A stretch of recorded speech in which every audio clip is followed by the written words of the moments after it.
UNICEF France et la Fondation Visio présentent la collection Calliope.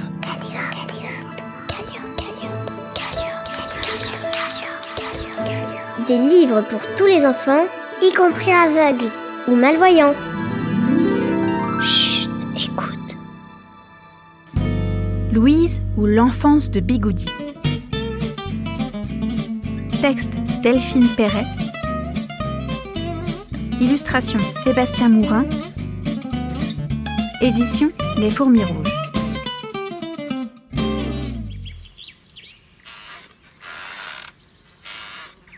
Elle avait les cheveux raides comme des spaghettis et passait ses après-midi à se balancer dans le fauteuil à bascule de la terrasse, près de son chat qui dormait paisiblement. Elle, c'est Louise, une petite fille de 7 ans aux longs cheveux blonds et portant une jupe rouge, un chemisier bleu ciel, des lunettes en forme d'amande et un sourire de chipie. Enfin, elle faisait aussi beaucoup d'autres choses. Courir dans les champs verts, compter les fourmis, 5, 106, 107, 108, 109... construire des montagnes de cailloux et regarder par la grande fenêtre du salon le ciel qui s'étalait à l'infini sur les plaines. Sa jolie maison toute en bois était construite au beau milieu de la campagne. On pensait que ça durerait toute la vie. Mais un jour de printemps, on partit pour une autre maison. On empila tout dans le camion de Monsieur Hugues, les rideaux, les chaises, la théière, les chaussettes, les casseroles et les oreillers.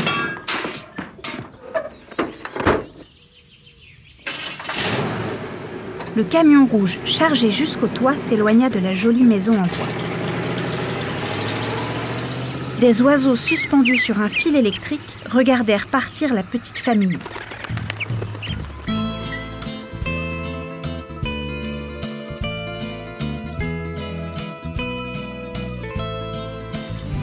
On roula des heures et des heures au rythme du moteur pétaradant. On traversa un grand pont au-dessus d'une rivière. De gros nuages éclatèrent et la pluie s'abattit sur nous. Au loin, d'immenses immeubles s'élevaient dans le ciel gris. Et c'est comme ça, des miettes de sandwich plein les mains, que Louise arriva en bas de cet immeuble, dans ce quartier, dans cette ville, un jeudi.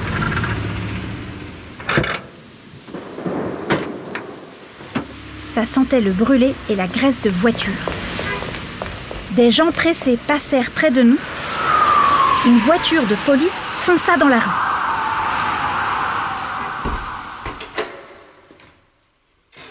Maman et papa gravirent les escaliers.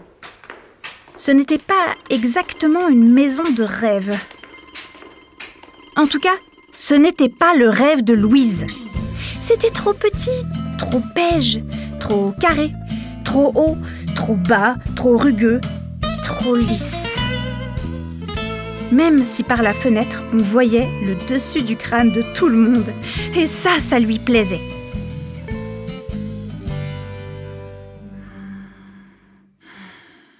Louise dormait à côté de son lit.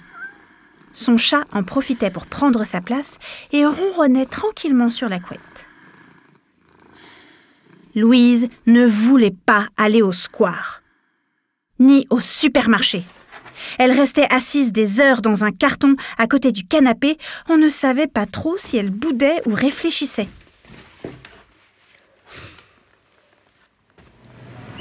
Un jour, un agent de la circulation arrêtait des voitures pour faire traverser Louise et sa maman. Mais Louise tirait la langue aux policiers. Piquait des colères noires si les petits pois étaient mal alignés dans son assiette. Collait des chewing-gums dans ses cahiers d'école. Allongée par terre, Louise faisait des grosses bulles de chewing-gum prêtes à éclater.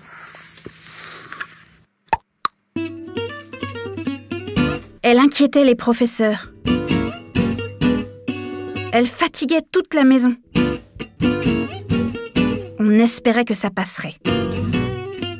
Elle écrivait à Mamie de longues lettres pleines de tristesse et de traces de doigts. Mamie lui répondait qu'elle allait aimer cette ville. Elle en était sûre. Elle lui envoyait des trésors dans de petits colis bien emballés. Des plumes d'oiseaux, un épi de maïs, un bouquet de blé, des coquilles d'escargot.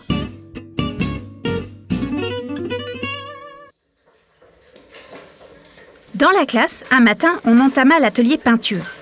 Louise avait essayé de s'appliquer un peu pour une fois. Devant son chevalet, Louise peignait des fleurs dans un vase en souriant. Quand le pinceau de la voisine dérapa sur sa feuille, la dispute commença tout bas. Enfla très vite et finit par éclater avec force. Louise et l'autre petite fille se tirèrent les cheveux et renversèrent les pinceaux, la peinture et même le tabouret. C'est empoigné par les cheveux qu'on les emmena chez le directeur. La maîtresse à la mine sévère les entraîna dans le couloir en les tirant par la main. Dans la salle d'attente, elles ne dirent pas un mot. Devant le directeur, qui faisait de son mieux pour avoir l'air méchant, elles gardèrent un silence obstiné. Les bras croisés, elles le fixaient en boudant. Les cheveux blonds de Louise étaient complètement emmêlés avec les cheveux noirs de l'autre fillette. Le directeur se mit à écrire un mot. Des photos d'un petit chien aux longues oreilles décoraient son grand bureau. L'animal portait un chapeau pointu sur la tête ou avait une babale dans la gueule ou un os. On les pria de se débarbouiller. Elles obéirent et allèrent dans les toilettes. T'as vu ta tête? Et toi la tienne? Elles se regardèrent et on entendit leur rire résonner dans toute l'école. Alors, devant les lavabos, elles se donnèrent une poignée de main très solennelle. Je m'appelle Louise. Moi, c'est Ella. Ella avait la peau noire et d'épais cheveux en forme de barbe à papa. Elle portait une jupette à carreaux, un chemisier blanc et avait un sourire de chipie comme Louise. Louise n'avait jamais vu une fille comme ça. Elle parlait vite et ne se laissait pas marcher sur les pieds. Elle savait faire le poirier. À la sortie de l'école, en plein milieu du trottoir, elle se mettait la tête en bas, les pieds en l'air.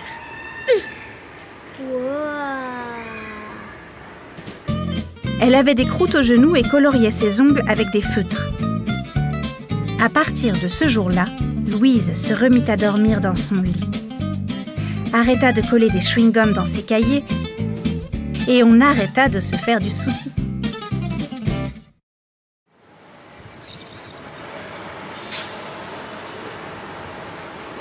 Tous les jours à la sortie de l'école, Louise et Ella partageaient un cornet de pop-corn qu'elles mangeaient grain par grain, après leur avoir donné des prénoms. Dans le bus, coincée entre une dame chic et un monsieur habillé en bouteille de ketchup, elle riait si fort qu'on entendait qu'elle.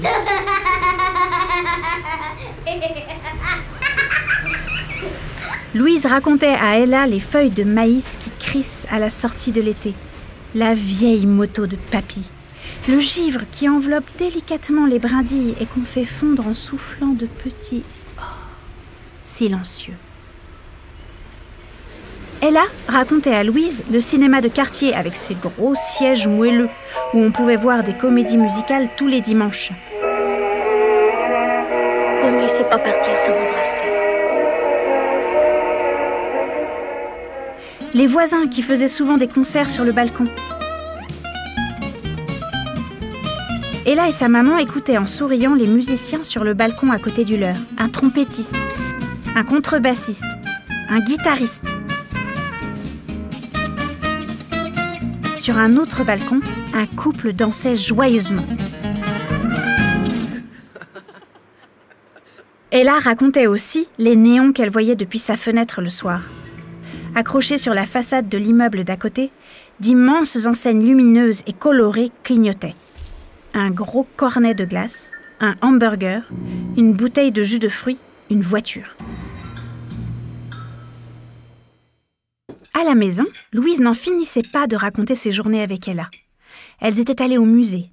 Elles avaient trouvé des lunettes de soleil spectaculaires, rouges et en forme de flamme. Elles avaient mangé une glace plus grande qu'elles. Elles avaient visité des magasins de canapés. Louise apprit à fendre la foule en courant et à traverser les passages piétons comme une gymnaste. La patronne du café d'en bas leur donnait toujours une petite grenadine. Comme ça, pour rien.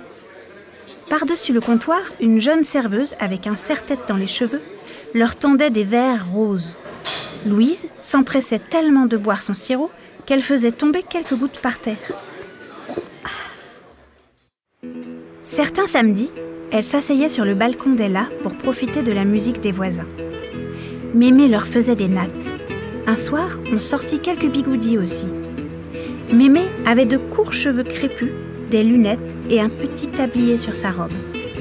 Elle enroulait les bigoudis autour des longs cheveux de Louise. Ella avait mis la plume de Louise dans ses cheveux et regardait sa copine en souriant. « Ça te plaît ici ?» demanda quelqu'un. Louise hésita. Ella tira Louise par le bras. « Viens, Bigoudi !» Elles grimpèrent les marches, les centaines de marches qui menaient tout en haut de l'immeuble. Là, une porte rouillée ouvrait sur le toit. Il y avait du ciel, beaucoup de ciel, et tout rose le ciel. Et des immeubles à perte de vue, aussi petits que des jouets. Et des enseignes lumineuses en forme de hot-dog ou de cornets de pop-corn. Alors, en haut de ce toit, les cheveux en barbe à papa et tenant la main de sa super nouvelle copine Ella, Louise chuchota. « Oui, ça me plaît beaucoup ici. »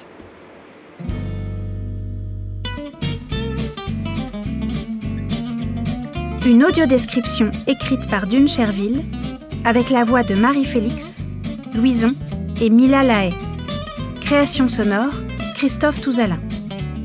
Pour UNICEF France, dans le cadre de son prix UNICEF de littérature jeunesse 2021, et pour la Fondation Visio qui vient en aide aux enfants et adultes déficients visuels.